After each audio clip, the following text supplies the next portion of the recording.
Auzubillahiminash-shaytanir-rajim. Bismillahir-rahmanir-rahim. I am Professor Shafkat Ali from Fajafid College, Rahimyar Khan. Today we are going to discuss about short questions. तो हम discuss कर रहे थे short question chapter number 1 के, उसका first half जो है हमने कर लिया था. अब हम सेकंड हाफ देख रहे हैं. तो यहाँ से हम क्वेश्चंस देखेंगे विद जो है उनके आंसर्स हैं. तो क्वेश्चन है कि explain variation of melting point along short period. तो शॉर्ट पीरियड में मेल्टिंग पॉइंट किस तरह चेंज होता है. When we go from left to right in a period, कि जैसे हम पीरियड में लेफ्ट टू राइट जाते हैं, नंबर ऑफ इलेक्ट्रॉन इंक्रीज होते हैं, एक एक करके बढ़ते जाते हैं आउटर मोस्ट शेल के अंदर. Tendency to unpair electron increase. तो टेंडेंसी जो है अनपेयर इलेक्ट्रॉन की जो सलाहियत है, तादाद है, वो भी बढ़ती है up to group 4a. In this way binding force increase. तो इस तरह बाइंडिंग फोर्स जो है वो भी इंक्रीज होगी up to 4a. Hence melting and boiling point increase up to 4a. After that pairing electron start. तो अब जब पांचवा इलेक्ट्रॉन आएगा तो एक पेयर बन जाएगा, बाकी अनपेयर 3 रह गए. उसके बाद छठा इलेक्ट्रॉन आया तो 2 पेयर बन गए, 2 अनपेयर रह गए. इसके बाद सातवां आएगा तो एक और पेयर बन जाएगा. तो इस तरह जो है एक अनपेयर इलेक्ट्रॉन होगा और 8वें ग्रुप के अंदर कोई अनपेयर इलेक्ट्रॉन नहीं है, इसलिए वो मोनोएटॉमिक मॉलिक्यूल्स होते हैं. तो there is no binding force. तो कोई बाइंडिंग फोर्स नहीं है. यहाँ पर 8th ए भी लिख सकते हैं. 7th और 8th के अंदर जो है बाइंडिंग फोर्स बहुत वीक होती है. तो 8th ए में कोई बाइंडिंग फोर्स नहीं होती. तो that's why they are gases at room temperature. तो सबसे बेहतर यही है कि आप यहाँ पर 8th ए कर लें. तो 8th ए के एलिमेंट जो है वो और गैसेस की फॉर्म में होते हैं और उनमें कोई बाइंडिंग फोर्स मौजूद नहीं होती. Melting boiling point of element increase from left to right. तो left to right melting boiling point बढ़ता है up to middle of s and d block element and decrease onward. उसके बाद ये कम होना शुरू हो जाता है. तो वेरिएशन ऑफ मेल्टिंग पॉइंट, तो मेल्टिंग बॉइलिंग पॉइंट का वेरिएशन हम देखेंगे. तो मेल्टिंग और बॉइलिंग पॉइंट किसी भी एलिमेंट का डिपेंड करता है स्ट्रेंथ ऑफ बाइंडिंग फोर्स के ऊपर, कि उनके दरमियान बाइंडिंग फोर्स की स्ट्रेंथ कितनी है. Exist between their atom and molecule. Molecule और एटम के दरमियान जो बाइंडिंग फोर्स है वो कितनी मजबूत है. As we go from left to right in a period, कि जैसे हम पीरियड में लेफ्ट टू राइट जाते हैं अप टू ग्रुप 4a, के ग्रुप 4a तक पहुंचेंगे, the number of binding and valence electron. तो बाइंडिंग फोर्स और वैलेंस इलेक्ट्रॉन की तादाद इंक्रीज होती है एक एक करके. As these element form 3-dimensional lattice and greater energy is required to break them. तो जैसे जैसे हम ये बढ़ते हैं, चौथे ग्रुप तक बढ़ते हैं, number of binding electron increase हो जाते हैं, मैक्सिमम हो जाते हैं 4a के अंदर. और फिर ये 3-dimensional लैटिस बनाते हैं, एक स्ट्रक्चर बनाते हैं जो तीनों डायरेक्शन के अंदर XYZ में फैला हुआ होता है. Greater energy is required to break. अब अगर हम चौथे ग्रुप की बात करें, चौथे ग्रुप में कार्बन है, कार्बन के पास 4 अनपेयर्ड इलेक्ट्रॉन है, वो 4 बॉन्ड बनाता है. 4 बॉन्ड को तोड़ने के लिए ज्यादा एनर्जी रिक्वायर होती है, तो इसलिए डायमंड जो वो हार्ड है और इलेक्ट्रिकली इंसुलेटर होता है. Greater energy is required to break there intramolecular force of attraction and have high melting and boiling point. इस तरह उनका melting boiling point जो वो high होता है. In case of 5, 6, 7a and 8a, तो जब हम 5a में जाएंगे, 6a में जाएंगे, 7a में जाएंगे, तो 5a का पहला मेंबर जो है वो नाइट्रोजन है, स्मॉल कोवलेंट मॉलिक्यूल के में पाया जाता है. इसी तरह 6a का ऑक्सीजन है, फिर फ्लोरीन है और फिर हीलियम. तो ये जो एलिमेंट्स हैं इन ये गैसियस फॉर्म में पाए जाते हैं, स्मॉल मॉलिक्यूल्स की फॉर्म में पाए जाते हैं. तो वजह क्या है कि वीक इंटरमॉलिक्यूलर फोर्स. तो इनके दरमियान जो इंटरमॉलिक्यूलर फोर्स है वो वीक होती है. So less energy is required to break them. इसलिए थोड़ी सी एनर्जी चाहिए होगी इनको ब्रेक करने के लिए. इतनी एनर्जी एटमॉस्फेयर में मौजूद होती है, इसलिए ये रूम टेम्परेचर पर जो है वो गैसियस फॉर्म में पाए जाते हैं. Consequently there melting boiling point are extremely low तो इसलिए इनका जो मेल्टिंग पॉइंट और बॉइलिंग पॉइंट है वो बहुत कम होता है। तो नेक्स्ट बड़ा इंपॉर्टेंट शॉर्ट क्वेश्चन है, oxidation state very in period but almost remain constant in group. तो ग्रुप के अंदर कांस्टेंट रहती है, पीरियड में वेरी करती है ऑक्सीडेशन स्टेट। वजह बताएं। Oxidation state of element depend directly या indirectly on number of valence electron. Oxidation state depend करती है नंबर ऑफ वैलेंस इलेक्ट्रॉन के ऊपर। इलेक्ट्रॉन वैलेंस इलेक्ट्रॉन या vacancy available in outermost shell, कि आउटरमोस्ट शेल के अंदर कितनी वैकेंसीज हैं, कितनी जगह खाली हैं। When we move from left to right in period, जब हम पीरियड में बढ़ते हैं, number of valence electron go on increasing, so oxidation state of element also changes accordingly. तो जब हम लेफ्ट टू राइट जाते हैं, हर नए एलिमेंट के अंदर एक वैलेंस इलेक्ट्रॉन बढ़ जाता है और इस तरह ऑक्सीडेशन स्टेट जो है उसकी चेंज होती जाती है। तो पहले ग्रुप की फर्स्ट है की 1 है, सेकंड की 2 है, फिर थर्ड की 3 है, 4 की 4 है और इस तरह 5 की 3 भी होती है, 5 भी होती है। इस तरह ये डिपेंड करती है नंबर ऑफ वैलेंस इलेक्ट्रॉन और उनके अंदर वैकेंसीज पे। But with in a group, कि जब हम एक ग्रुप में आते हैं तो ग्रुप में top to bottom valence electron की तादाद सेम रहती है। तो जब वैलेंस इलेक्ट्रॉन की तादाद सेम रहेगी, आउटरमोस्ट शेल में इलेक्ट्रॉन की तादाद सेम रहेगी, तो उसका ऑक्सीडेशन नंबर भी सेम होता है। तो but with in a group all element have same number of electron and their outermost shell, तो outermost shell के अंदर इलेक्ट्रॉन की तादाद सेम होगी। as a result oxidation state remain almost constant in a group, तो group के अंदर oxidation state जो वो कांस्टेंट रहती है। तो नेक्स्ट क्वेश्चन है, ये बड़ा इंपॉर्टेंट है कि oxidation state of noble gases is usually zero, कि नोबल गैसेस की ऑक्सीडेशन स्टेट जीरो क्यों होती है। ऑक्सीडेशन स्टेट डायरेक्टली या इनडायरेक्टली रिलेट करती है number of its valence electron या number of vacancies available in the valence shell, के कितने वैलेंस इलेक्ट्रॉन है या वैकेंसी कितनी है।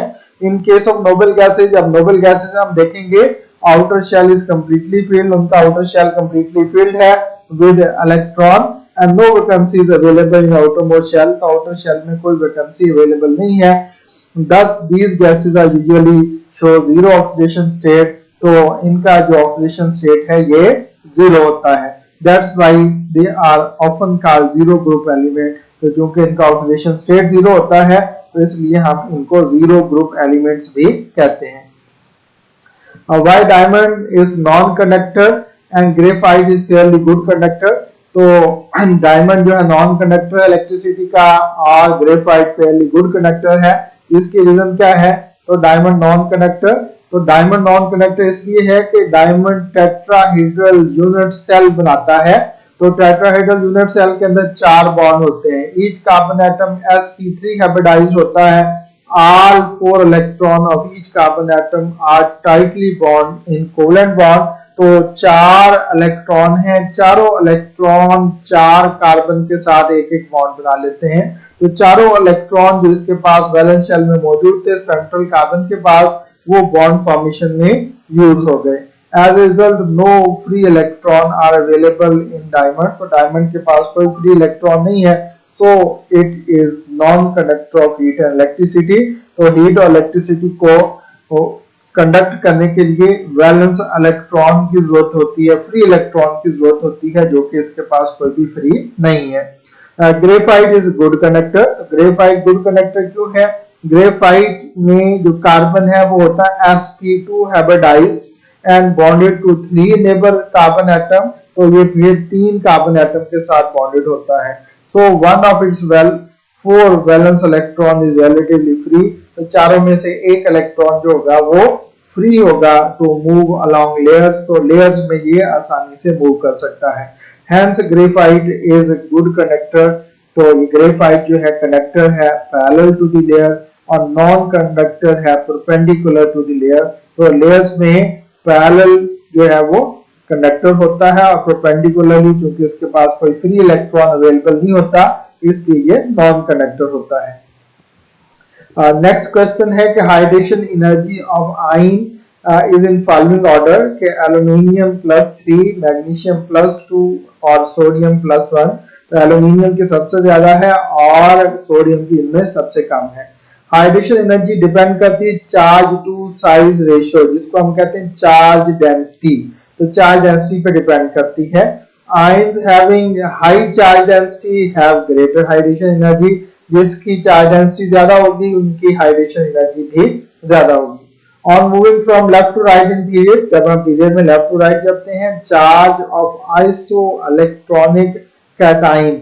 तो आइसो इलेक्ट्रॉनिक कैटाइन कौन होते हैं? जिनके पास इलेक्ट्रॉन की तादाद सेम होगी। तो आइसो मीन सेम, तो ऐसे कैटाइन जिनके पास इलेक्ट्रॉन की तादाद सेम होती है उनको हम आइसो इलेक्ट्रॉनिक कैटाइन कहते हैं। इंक्रीजेस, तो ये जो चार्ज है ये इंक्रीज होता है, बट देयर साइज डिक्रीज।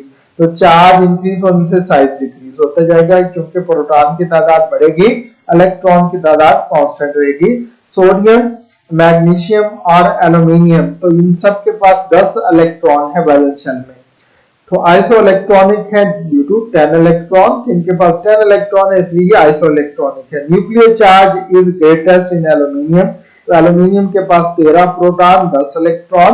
तो सोडियम के पास जो है 11 इलेक्ट्रॉन है, टोटल 11 प्रोटॉन है 10 इलेक्ट्रॉन है, इलेक्ट्रॉन सेम है लेकिन प्रोटॉन की तादाद जो है वो एल्यूमिनियम में 13 है, मैग्नीशियम में 12 है, सोडियम में 10 है। So aluminium has greater charge density, तो एल्यूमिनियम के ऊपर चार्ज डेंसिटी ज्यादा होगी, hence consequently possesses highest hydration energy, इसलिए इसकी हाइड्रेशन एनर्जी सबसे ज्यादा है। एज अ रिजल्ट तो ये ऑर्डर होगा कि एल्यूमिनियम का साइज सबसे छोटा है, चार्ज सबसे ज्यादा है, तो इसलिए इसकी हाइड्रेशन एनर्जी सबसे ज्यादा होगी। फिर उसके बाद मैग्नीशियम की बारी आएगी और सोडियम की इनमें सबसे कम होगी। Ionic character of halide decrease from left to right in period, तो आयनिक करेक्टर हैलाइड का लेफ्ट टू राइट कम क्यों होता है? आयनिक करेक्टर डिपेंड करता है electronegativity difference between halogen and other atom. तो ये हैलोजन और दूसरे एटम जिसके साथ वो बॉन्ड बना रहा होता है उसके दरमियान इलेक्ट्रोनेगेटिविटी डिफरेंस पे डिपेंड करता है। तो element on the left side of the period, तो पीरियोडिक टेबल में लेफ्ट साइड पे ग्रुप फर्स्ट है और सेकंड ए है, तो ये हाईली इलेक्ट्रोपॉजिटिव है। They will form ionic bond with halogen, तो हैलोजन के साथ इनका आयनिक बॉन्ड बनता है, which in turn is highly electronegative. तो जो हैलोजन है वो हाईली इलेक्ट्रोनेगेटिव है on right side of periodic table, तो पीरियोडिक टेबल के ये राइट साइड पे मौजूद है। So on moving from left to right along period, element become less electropositive। तो जैसे ही हम लेफ्ट टू राइट जाते हैं, फर्स्ट ए के बाद सेकंड ए, फिर थर्ड ए, फिर फोर्थ ए, तो इलेक्ट्रोनेगेटिविटी बढ़ती जाती है, इलेक्ट्रोपॉजिटिव करैक्टर कम होता जाता है। इलेक्ट्रोनेगेटिविटी डिफरेंस जो है वो रिड्यूस होगा, कम हो जाएगा, and tend to shift toward covalent halide. तो उनका जो इलेक्ट्रोनेगेटिविटी डिफरेंस कम होगा तो आयनिक करैक्टर कम होता जाएगा, कोवेलेंट करैक्टर बढ़ता जाएगा। इसीलिए सोडियम क्लोराइड प्योरली आयनिक है और PCl3 phosphorus trichloride partly covalent character रखता है। तो इस तरह जो कोवेलेंट करैक्टर है वो बढ़ गया और आयनिक करैक्टर कम हो गया। तो नेक्स्ट क्वेश्चन है, अल्कली मेटल गिव आयनिक हाइड्राइड, एक्सप्लेन। अल्कली मेटल के आयनिक हाइड्राइड क्यों बनते हैं? अल्कली मेटल इलेक्ट्रोपॉजिटिव है देन हाइड्रोजन। अल्कली मेटल के पास टेंडेंसी है, स्ट्रॉन्ग टेंडेंसी है टू लूज इलेक्ट्रॉन। टेंडेंसी कहते हैं सलाहियत को, इलेक्ट्रॉन लूज करने की सलाहियत है इनमें, और इस तरह ये बनाते हैं यूनी पॉजिटिव आयन जिनके ऊपर 1 पॉजिटिव चार्ज आ जाता है। Thus electron is accepted by hydrogen, तो this electron is accepted by hydrogen। जो इलेक्ट्रॉन उसने लूज किया हाइड्रोजन उसको गेन करके हाइड्राइड बना देगा। तो these cation and anion combine to form ionic bond। तो सोडियम ने इलेक्ट्रॉन लूज किया, हाइड्रोजन ने गेन कर लिया, सोडियम कैटाइन बन गया, हाइड्रोजन एनाइन बन गया। इनके दरमियान जो बॉन्ड होगी ये आयनिक बॉन्ड होगी और ये क्या कहलाएंगे? ये आयनिक हाइड्राइड कहलाएंगे। इसी तरह पोटेशियम इलेक्ट्रॉन लूज करता है, हाइड्राइड गेन करता है, तो पोटेशियम हाइड्राइड भी आयनिक है। Although both sodium and phosphorus are present in same period of the periodic table, yet their oxides are different in nature। तो सोडियम का ऑक्साइड बेसिक है और फास्फोरस का ऑक्साइड जो वो एसिडिक करैक्टर का होता है। तो देखिए सोडियम मेटल है, मेटल का ऑक्साइड जो है वो बेसिक होता है, और फास्फोरस नॉन मेटल है, नॉन मेटल का ऑक्साइड एसिडिक होता है।